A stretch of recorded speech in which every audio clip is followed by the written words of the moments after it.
I've walked my land every spring since I was old enough to hold a map. After the snow melts, the ground shifts just a bit. Fallen branches litter the paths, creeks carve new routes, and animal tracks weave stories of a winter I missed. But this spring, something was off.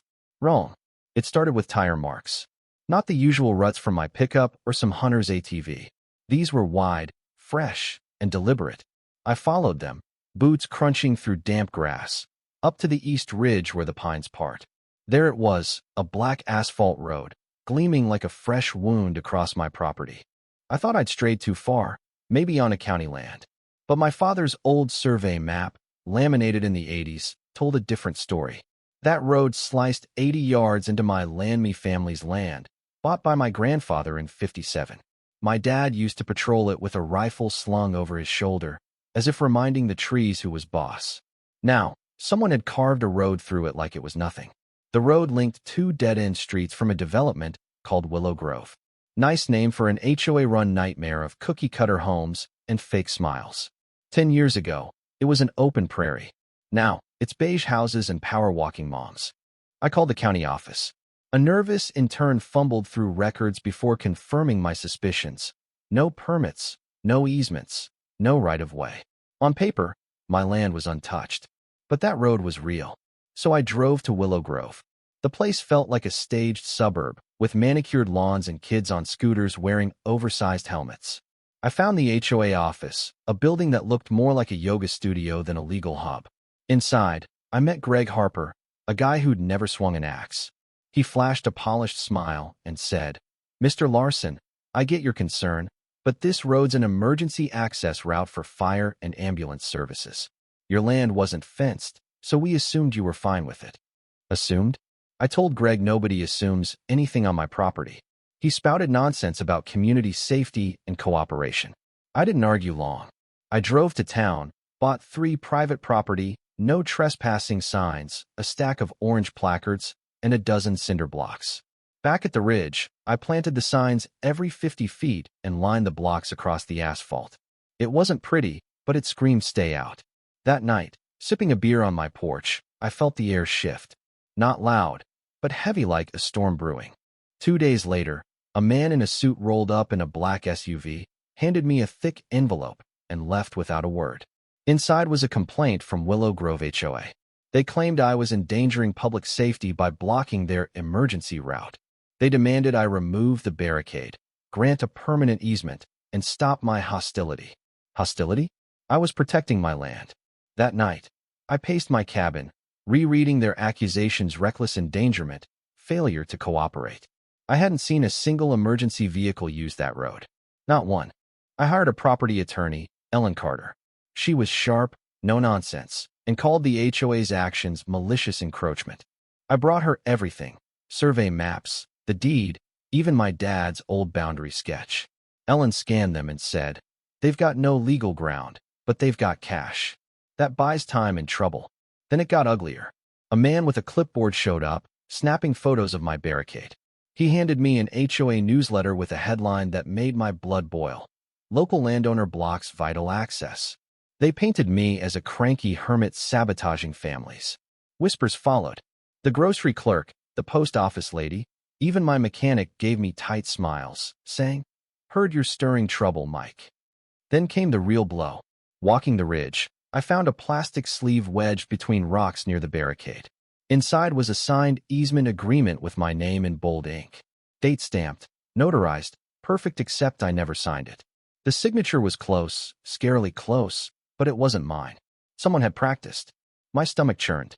This wasn't just a fight anymore. It was sabotage. The HOA filed the document in court, their lawyer claiming I'd agreed, then backed out. Ellen called, her voice sharp. "We need a handwriting expert. This is criminal." For me, it was worse than criminal. It was a betrayal. They didn't just want my land, they wanted to erase my say in it. The worst day started quietly. Dawn broke crisp, pines whispering as I walked the ridge. I let myself hope the court would see through the forgery fast. Then I saw them. 3 SUVs and a white pickup with the Willow Grove logo, parked at my barricade like they owned the place.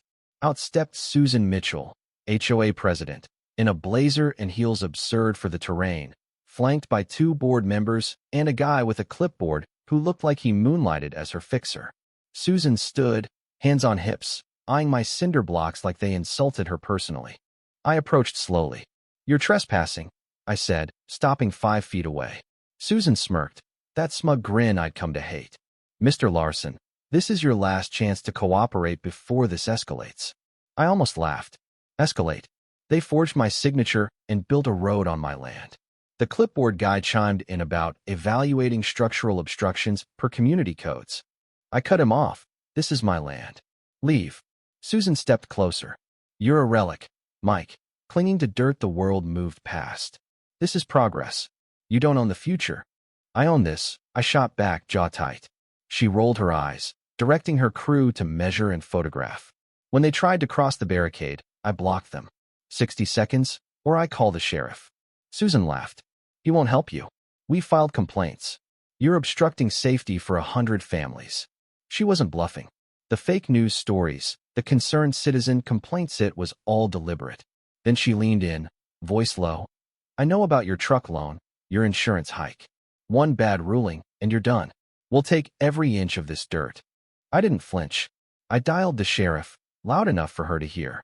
Her smile faltered. She waved her crew back, and they peeled out, one guy flipping me off. I sat on a stump, not tired but hollow. Susan had shown her hand. This was war. It got worse. One morning, I heard machines' backs, a bulldozer, a flatbed with pipes crawling across my land toward my pond. That pond, dug by my dad in '72, was alive with trout, dragonflies, and geese. Now they were trenching its feeder stream. I ran, heart pounding, and found a crew digging the embankment. A kid in a yellow vest waved them on. "What the hell are you doing?" I warned. He flinched but held up a laminated sheet. "Utility access, approved by Susan Mitchell." I stepped in front of the bulldozer, dialing the sheriff and snapping photos. The driver stopped, confused. By the time the deputy arrived, the trench was 5 feet deep, black water seeping like blood. My pond was dying. By morning, trout floated belly up. I stood on the bank, fists clenched, eyes burning. This wasn't about roads anymore. They'd killed something sacred. I called Ellen. "File the suit. I don't care what it costs." She replied, "About time." Evidence came fast. An anonymous subcontractor sent invoices, a project schedule, and an email from Susan. No permits needed. It's private land. Push through before the county notices. My name was on their map, my land a blank square to erase. Ellen got a handwriting expert's report. The forged signature was a clear fake. Then Luis Gomez, a former excavator, called. Nervous admits that Susan's crew was told my land was HOA property. He overheard her say, "Larson's isolated. Bury him in paperwork." Luis agreed to testify. HOA budget logs revealed fake landscape improvement costs funneled through a ghost contractor. Even the county clerk muttered, "This'll be one hell of a case." The courtroom smelled of polish and tension. I sat in my dad's old flannel, Ellen beside me with a binder thick as a brick. Susan sat across, poised like a predator, her lawyers stone-faced. The gallery buzzed with locals, reporters, and Willow Grove residents avoiding my gaze. Ellen laid it out like a general. Parcel records, aerial photos, the forged easement blown up on a screen. The handwriting expert pointed out fake stroke marks. Luis testified about Susan's orders. An accountant traced dirty money. My trail cam footage showed Susan laughing as her crew gutted my pond. Susan cracked on the stand. Ellen asked, "Did you forge Mr. Larson's signature?" Susan denied it. "Did you authorize construction on his land?" She stammered. "I was told it was ours." Her lies unraveled. She blamed her board, called me a recluse. Nobody bought it. The jury ruled unanimously. The HOA had to dismantle the road, restore the wetlands, and pay $380,000 in damages.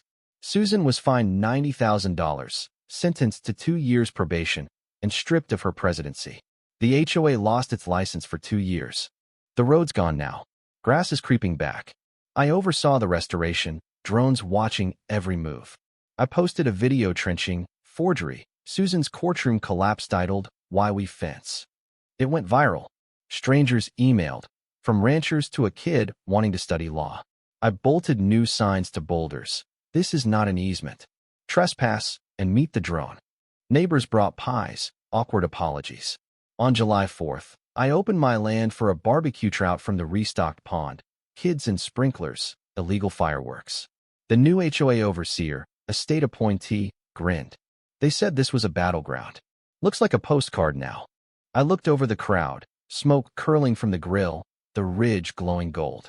They tried to steal this, but it's mine louder than ever. What do you think? Have you faced bullies or injustice like this? Share your thoughts in the comments. Where do you stand on fighting back, even when it feels like the world's against you?